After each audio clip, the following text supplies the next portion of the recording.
There she is.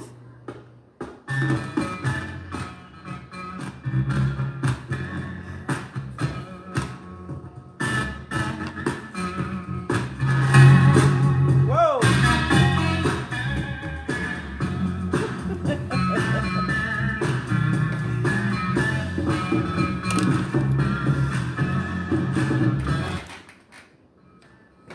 Good morning. How is everyone? I hope everyone is absolutely great. Just the fact that we're alive and well makes me extremely happy. I personally thank God for the opportunity to be here with you one more time. I did miss you guys last week, and I'll tell you why in a few minutes. But as usual with this pandemic, I'm going to start with the cases, the information on the cases that I found. It's not good news, guys. There are 2,117,991 cases in the United States. There have been 116,347 people that have died from this virus. Let me say that one more time. 116,347 people that have died from this virus. Please don't talk to me about the flu. There have been 842,006 people that have recovered. In the state of Florida, there are 78,688 cases and 2,967 people that have died. There have been 21,504 people that have recovered. In Palm Beach County, there are 9,345 cases in Palm Beach County. Over 9,000 people have this virus. 429 people have died, and 1,770 people have recovered. It's amazing to me that we actually went into phase 1, and now we're talking about going into phase 2 when we haven't even reached the parameters of phase 1. I would just love to know where the reasoning and rationale for these particular decisions is coming from. Please, somebody tell me, because I don't understand. If you know that if you get in your car and you drive down a particular street at a particular time of night, you will get shot. Would you go that way? That's my analogy. So if you see that there are more cases that are popping up, we're actually spiking. More people are dying, but still you want to continue on the road that you're going down. For what? To appease someone who does not believe in science or reality? Which is evidenced by, I'm going to say it, which is evidenced by the planning of the rally that's going to happen, which now has been moved from Juneteenth. Thank you very much for the abatement of common sense. And then the Republican National Convention that's going to be in Jacksonville, Florida. But yet, who am I? I am definitely not a politician. I'm a people-tician. I am running for office, but I'm really praying that my common sense continues to work as well as my learned. It's just totally amazing to me. So this morning I was checking on the status of the young lady, the scientist who was fired by the Florida Department of Health. And I had been following her because, she was trying to give us the actual real numbers and not fall to pressure to fudge the numbers. Yeah, I said it. And so she was fired. So what she decided to do was to build her own tracker. And she's done it. The website is on my page. You can take a look at it. She's actually tracking the real numbers because there are some discrepancies in the reporting and the reporting types that are being utilized. Pneumonia actually increased more than 5 times when it has never done that in the whole life of the state. But who am I? I personally, if it had been me, I would not have fired her mainly and simply because it's no fun when the rabbit got the gun. Would you rather I work for you and be happy so I can tell the truth because I know all your little dirty secrets? Or would you rather fire me, know that I could do what I was doing when I was with you, and let me go out on my own? You got to think about that. Even gangsters knew better than that. But who am I? Okay, there's a lot to talk about. There really is. I'm not going to keep you long. I just want to hit on some important things to me. We're into the third week of protests for the actual, what is the word I want to use? This is kind of hard because I'm black. 3 weeks of protesting being led by young people who are fed up and they're saying enough is enough. And I personally thank you for that. I thank you for taking that step. Hi, Amari. I thank you for taking that step and being that voice to make a difference, for being that quote-unquote Martin Luther King. Though you're doing it in a different way and you're demanding, just like they did, that change is being acted. I thank you for that.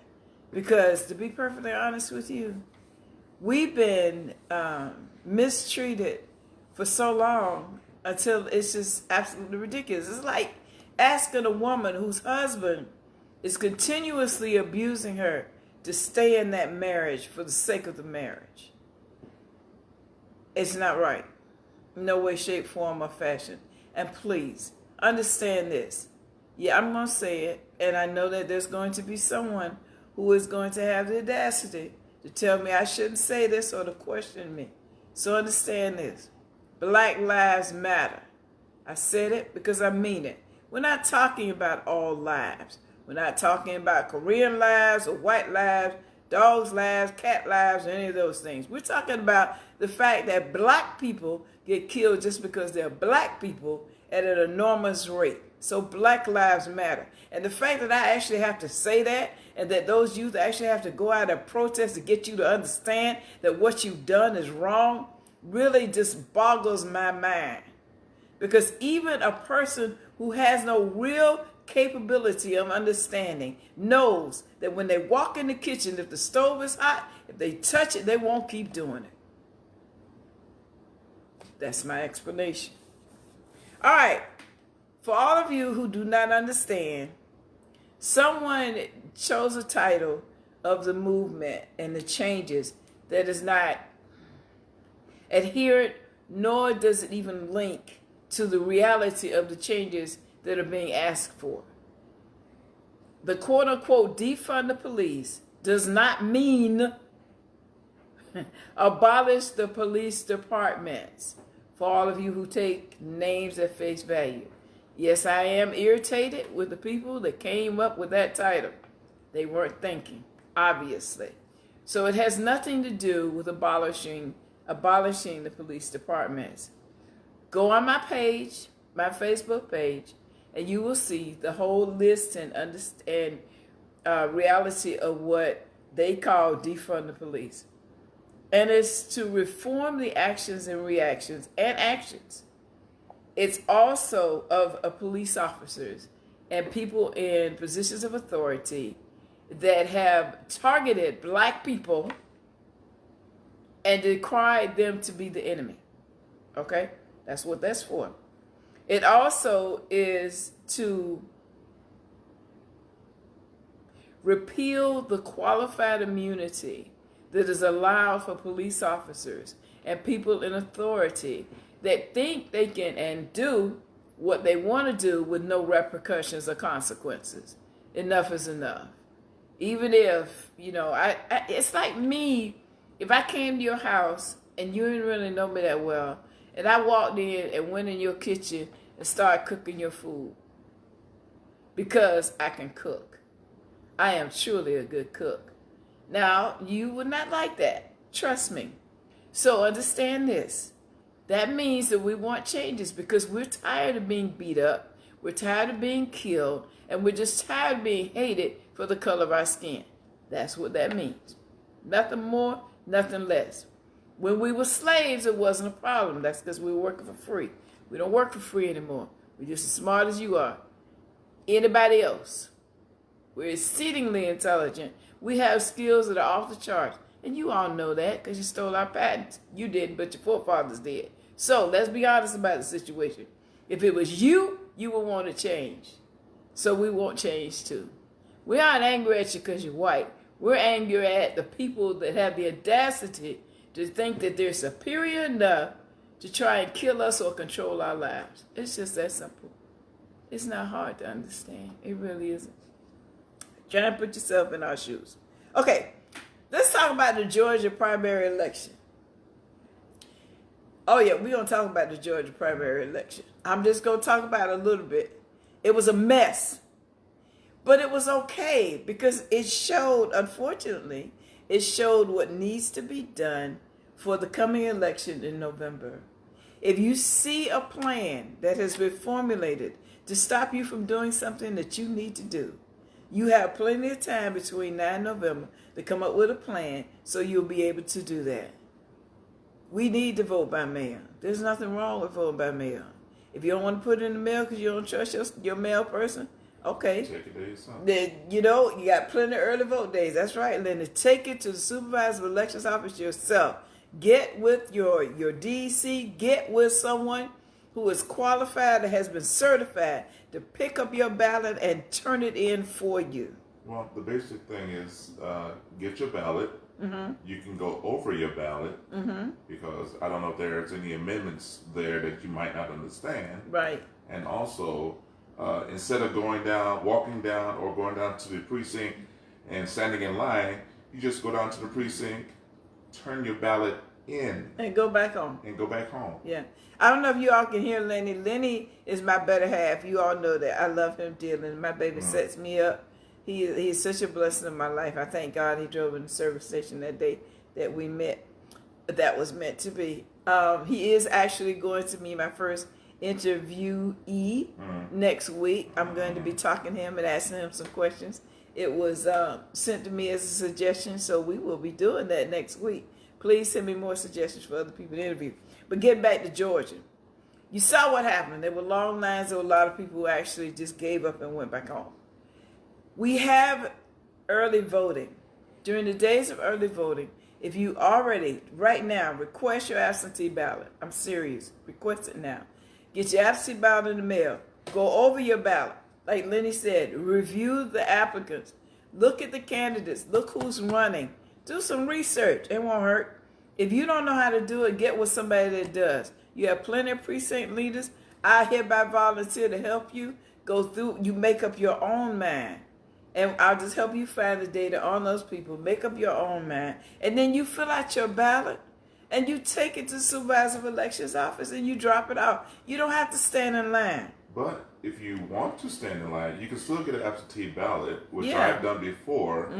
And I elected to go down and vote in public. Yes. So you still have that option. You still have that option. option. If the lines aren't that long, you can still go and vote in public. But you have options. It is way in person. I'm sorry. It is way more important to have options than it is to not have any options and to be in line at 9 o'clock at night, stand outside in the dark trying to vote. That's a thought. That's my statement. I really, there's so many controversial issues to everybody else. It's not controversial to me. It's just facts and data, and that's all I deal with. The Republican National Convention is going to be in Jacksonville, Florida. My oldest sister and my oldest brother live in Jacksonville, Florida. I know a lot of people in Jacksonville. I know Jacksonville. Good morning, Ty. All I'm going to say, since we're already spiking with numbers from the virus, and since it is required, I found out yesterday that if you're going to buy tickets to the rally that's about to happen in Tulsa, you have to sign a waiver. Because if you get sick or you about to die from the virus, you cannot sue Trump. You can't sue Trump, the originator. GOP. You can't sue GOP. You can't sue anybody that had anything to do with putting that rally together. I'm quite sure that RNC is going to have to come up with a similar type of forum for people that are going to attend the RNC in Jacksonville, Florida in August. I'm asking that all the people I know, you guys please be careful.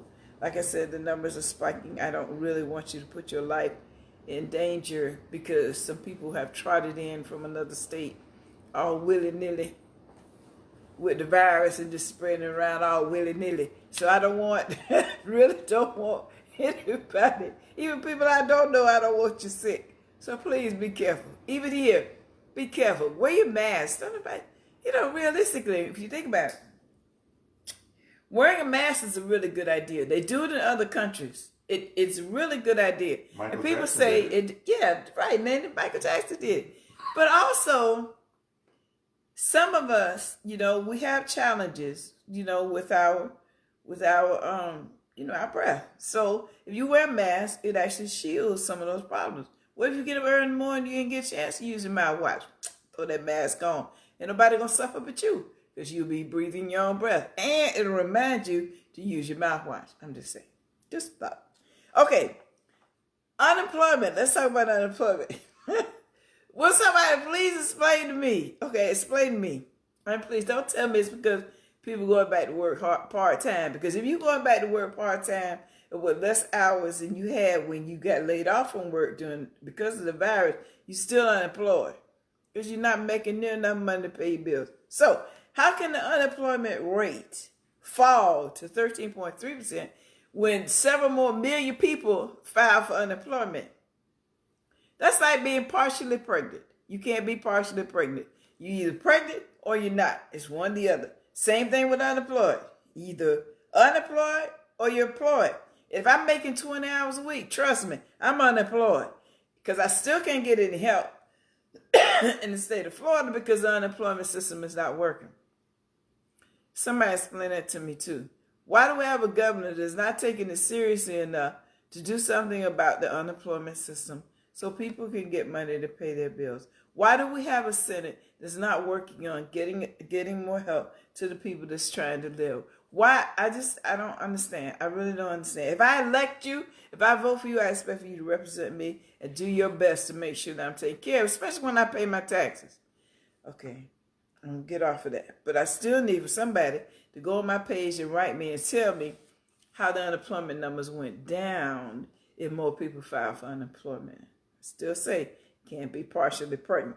Okay, so last but not least, let's talk about the date of one of the dates that RNC is going to be in Jacksonville.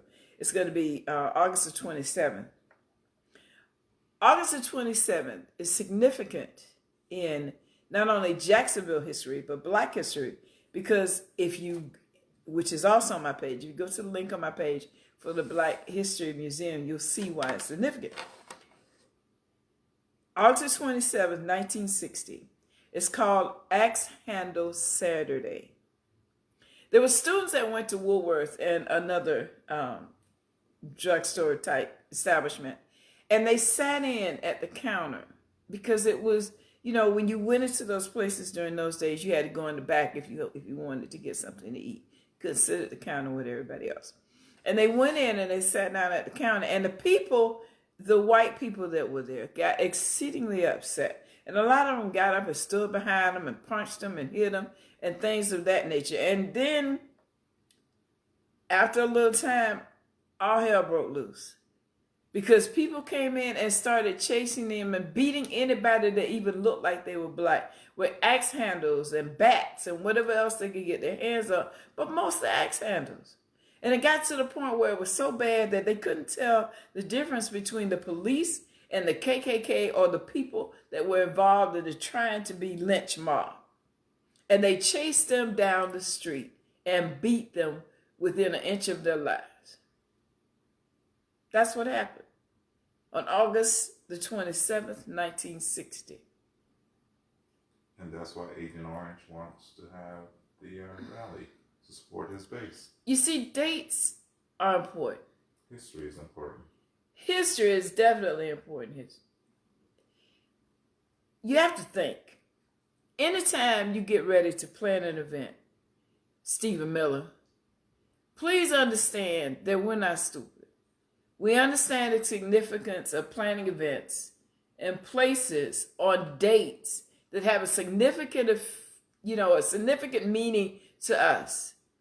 The date that the rally's planned, originally was planned, was on Juneteenth. Really? Stephen Miller. The date that the RNC is going to be on Jacksonville, the date of Trump's address is going to be on the 27th, which is Axe Handle Saturday. You say, and they reported yesterday, that the rally was on that date because it was planned by some black people that were helping Trump put together the rally and these preachers, supposedly, because he wanted to address race and race relations at the rally. I know I may be young. Hey, Arthur. I may be young, but I'm not stupid. And so if you choose a date that is significant to me, and I'm smart enough to know history, I'm going to understand that you're not doing it for me.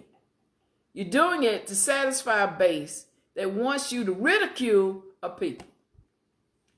Nobody's falling for that. And to be perfectly honest with you, it bothers the hell out of me. How dare you? You want to do something? I'll tell you what you can do. Don't pretend like you want to make changes. Make some actual changes. My grandma used to tell me, and my mom used to tell me, actions speak louder than words. You can say all day that you're going to make changes. You're going to do an executive order to do this, that, and the other. And you want to sit down and you're going to talk to me. You can do this, that, and the other. The fact that there had to be riots and protests and another person or people died, 3 people in less than a month died to get your attention and let you know that you were doing something wrong, or that the process is being utilized, the chokeholds and the knees on the necks and things of that nature is wrong. If all that had to happen for you to recognize that you were wrong, that in itself is a sad state of affairs. Everybody needs to know their history. This is probably going to cause a whole lot of people to be angry at me. Deal with it. I want to know all the history. I want my children to know all of the history. I want them to know what I know. Like I know about Axe Handle Saturday. I know about the Tulsa incident. I know about Black Wall Street being bombed in the United States. I know about those things. Good morning, Arthur. I know about those things because I take time to not only learn history, but my great-grandfather and my grandfather and people that cared about me made sure that I knew my history because it's not being taught in school. The same thing goes for the other side. I want to know who the Confederate soldiers were. I want to know who rode with that army to take my life. I want to know who was a member of the KKK. I don't agree with destroying the statues. I really don't. I think you should take them and put them in the cemeteries where those people are now buried, just so they can still be around, so I can take my children, or actually, no, I can't take my children. Take my great-great-grandchildren out there and show them what history really was. So I don't want them destroyed. I want them put by the graves of the people that did all the things that they did. I want them to still be a part of what we need to know. But the only problem with his story is that it's his story. Right. And then that is the cure for people telling his story. The cure for people telling his story is to make sure that we and you tell the real story. But a lot don't of people, vary from that. They don't tell the real story because that's what I'm talking about, man. Huh? Don't vary from the real story. Tell the truth. Don't try to pretend that your great-great-grandfather was a great man if he rolled with the KKK and he killed a whole lot of black people. Don't try to pretend that your great-great-great-grandfather was a great person if they had slaves and beat them once a week. I personally know that my great-grandfather was a bigot. He couldn't stand white people. That's the truth. He said, because white people were so mean to him and so nasty to him and called him everything but a child of God, he could not stand them. I personally Grew up around that. I'm not that same way. So you can change if you want to. That mindset can be altered. But he was angry because of the way he was treated. He stayed in the Army. He was in the Army Air Corps before it became the Air Force. He stayed in for 30 years and 6 months and put up with that. Just so he could make a living and travel all over the world. That's the sacrifice that he made. So once again, I'm asking you, please take a minute. Teach your children history. Don't depend on other people to do it. I know you're working 2 jobs to pay your bills. I know you're doing everything you can to try and make a living. But I challenge you. Those are your children. If you have children, those are your children. And what you teach them is going to matter later on. It can help them to make sure that they don't do something or repeat a mistake that we made in the past. They need to know their history. Also, if you have family members that are older, like Lenny said, record them. Talk to them. So that history can be put together and passed down through generations. Again, don't depend on other people to tell the truth about you and your family members and things that happened to us and our forefathers in the past. Because as stories are told, they are altered. Or, in this case, as we all know, Black history isn't taught the way it should be taught in its entirety in the school system. And so because of that, take it upon yourself to teach them yourself. That's all I'm asking. Right, Lenny? Mm-hmm. Okay, I'm gonna give you scripture and I'm gonna do a short prayer. And I'm gonna let you go. Remember, next week I'm interviewing Leonard Johnson. I'm interviewing that DJ baby. Yes, I am. And please continue sending me suggestions for other people to interview. Really looking forward to it. There's 2 scriptures that I found, and because it's just so important to me that we have peace. We need some peace. There's so many different types of peace. I personally need some peace of mind. That's what I'm talking about.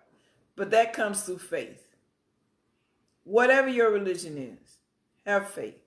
Know that this too shall pass. That's why I'm asking you to be careful, wear your mask, do everything that you possibly can to take care of yourself, and God will do the rest. Believe that.